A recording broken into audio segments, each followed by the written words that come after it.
All right, so Newbear, what is question three as we amble forward? Question three, as we pass the halfway point of today's AWSC chat on perspective, is what's the biggest challenge when a client's perspective is drastically different than yours? And the add-on, it's a two-parter, is how is that also an opportunity? And the hashtag, as always, is AWSC chat. Let me let me start from the trenches of local advertising. Sitting in meetings, who do you want to appeal to? Well, we want to get to everybody. What's your target? We want to get to everybody. But wait a second, you're a product for a 22-year-old. We want everybody. 70 years old, 19, we don't care. In my experience, clients are generally, not generally, clients can be in these little bubbles that absolutely stop the conversation before it starts. Grant, your experience with this. And where I'd like you to go with this is earlier in your career, what you've learned along the way to today. Yeah, and you know, the best clients I've had are those that don't stop anything too early. Or, you know, I was talking about what ifs. I was talking about what ifs earlier. There's sort of two types of what ifs in the world. There's the what if with a question mark, and there's a what if with an exclamation point. And I love clients that use the what if with an exclamation point and then challenge their agencies to do things versus saying, well, you know, question mark, what if this happened? We'd all be in trouble.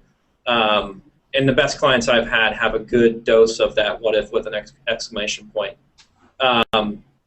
When it comes to their perspective differing from you know, your teams or the agencies, I think that's ultimately the healthiest debate that an agency can have with their client. It's what you want, you know.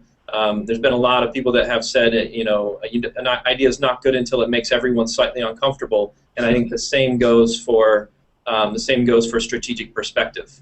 You know, one that you might feel like is a little early, or it might not be right in the middle of their culture yet, but one that you think has a lot of potential. Yeah, uncomfortable. I'm very familiar with that. At Marketing with Moxie just weighs in and says, find clarity from confusion by outlining ideas in all caps depth. Show outcome results reports. Prove that you're right. What happens if you're not right?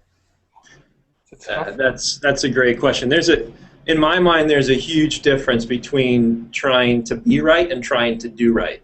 And I don't like conversations with clients or my colleagues where everyone's trying to be right. I like it when they're trying to do right.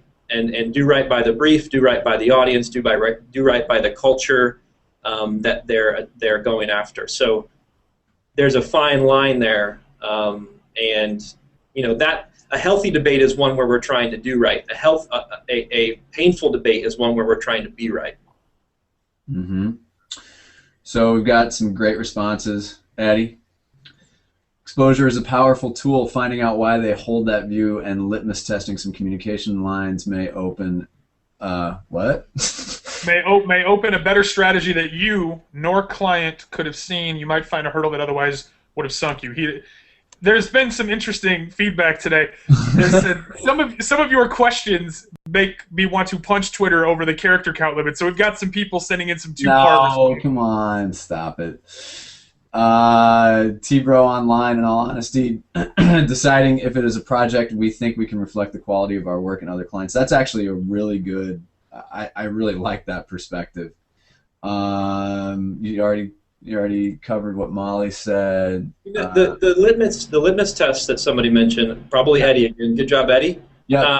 The litmus test is a really fascinating one in our world, especially in digital. You know, we like to throw things out there and try them out, test them out. I mean, that's the beauty of digital and sort of its real-time form, is that we might have differing perspectives. The client might feel that it needs to go one way, or the clients might have multiple perspectives. Throw it out there. There's a lot of permission that I think brands don't take advantage of to sort of throw things out there in beta and then let the community react to them and see if they want to throw more gas on that fire or pull it away. Are clients getting better at the idea of beta and just a lot of different testing, or are they skittish about it? I mean, obviously both. But what trend are you seeing? Are you seeing it move one way or another, or is it still sort of in the middle? I definitely see it moving toward getting more comfortable with throwing ideas out there and sort of getting real-time reactions. We have a couple clients that do private communities, which I think are very fascinating, sort of, 1,000 people that can pierce the veil, work with the brand, give feedback in real time, literally in real time, like we're doing today on a Google Hangout.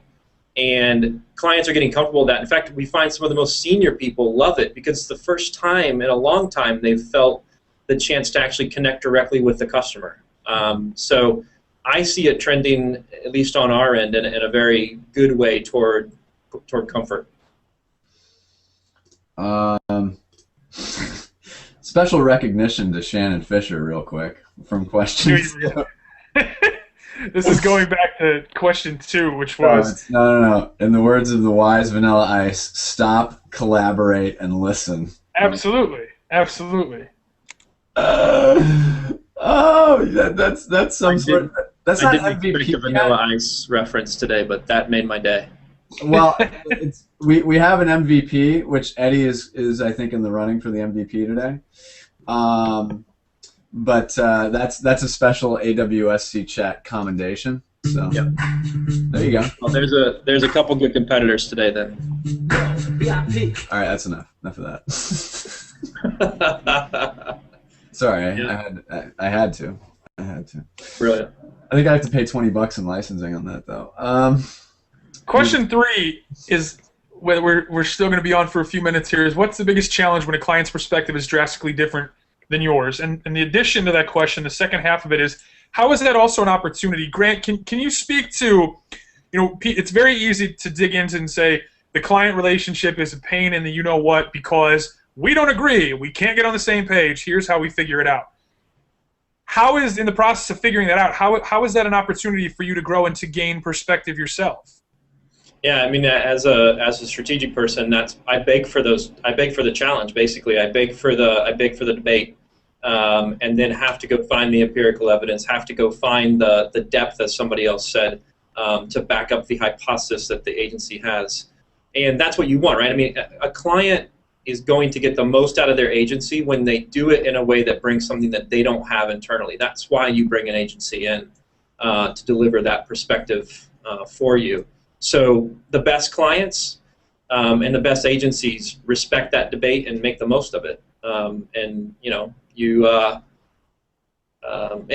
It doesn't surprise me also, we were talking about sort of getting away and maybe taking a run and getting real perspective. It doesn't also surprise me that some of the best ideas that clients and agencies have together happen in hallway conversations. When people are just sort of living in the same environment. And then they happen across something, and it becomes a more human conversation versus a more forced workshop or brainstorm per se. What you don't have to be specific. You don't have to like call out anything. But what was like the biggest win for you when you had a client whose perspective might have been so skewed, and you were able to completely 180 them? Do you recall that? Yeah, I mean, a bunch of things actually flood to mind because, again, we're in sort of that on the edge digital environment where every day there's a new Pinterest, there's a new Foursquare, there's a new Lola. We've got to step back and represent hype versus reality. Right. So it goes both ways. Sometimes we're trying to convince a client that people are, I'll use Pinterest as an example. Pinterest is being used in very impactful ways for the retail environment. If you're a brand or if you're a retail store, there's a whole lot you can do in Pinterest. And in some cases, our clients who may not be familiar might say, well, I don't really get it. I don't think it's valuable. But it's not meant for them, or maybe it's just not something that they're doing. So we have to convince them that it's powerful. Vice versa, you might have a client per se that that goes and you know they visit a friend who's way into Foursquare, and they've experienced it for a matter of 48 hours, and they come back thinking it's going to change marketing forever. It's very powerful, but maybe what you realize is the audience that you're going after is not the one that's going to engage most in Foursquare. So you need to actually talk the client off that ledge of saying, don't put all your eggs in that basket. You know, consider another sort of technographic for this audience, and here's why. So yeah, it goes both ways, and it happens a lot in a digital agency. I think it happens everywhere, but particularly when we're trying to capitalize on new behaviors and new cultural movements. Mm-hmm. That's a really good point about the idea of shiny things, because because you might we struggle with this. I mean, it's just it's you know we do better on some platforms than others, and there are reasons for it. But I guess where I'm going with this is, you know, you have a client that, I mean, really wants to do the shiny thing. I mean, and they're just so uber focused on it. They read something in Mashable and they said, you know, we have to do this. I mean, I just got sucked into what, Sulia, the new social network. I mean, it's kind of human nature, but I mean, how do you vet that out, whether or not it's a good place for people to be? Yeah, you got to place a lot of bets, right? And you need to be smart about the level of the amount of chips you throw on any one thing, and sort of when it comes to innovation. And then you bring in experts that get it too, that understand it. Again, it could be in the litmus test idea we were talking about earlier, where maybe you throw an behavior out there and see if people start to do it, and if it works for your brand.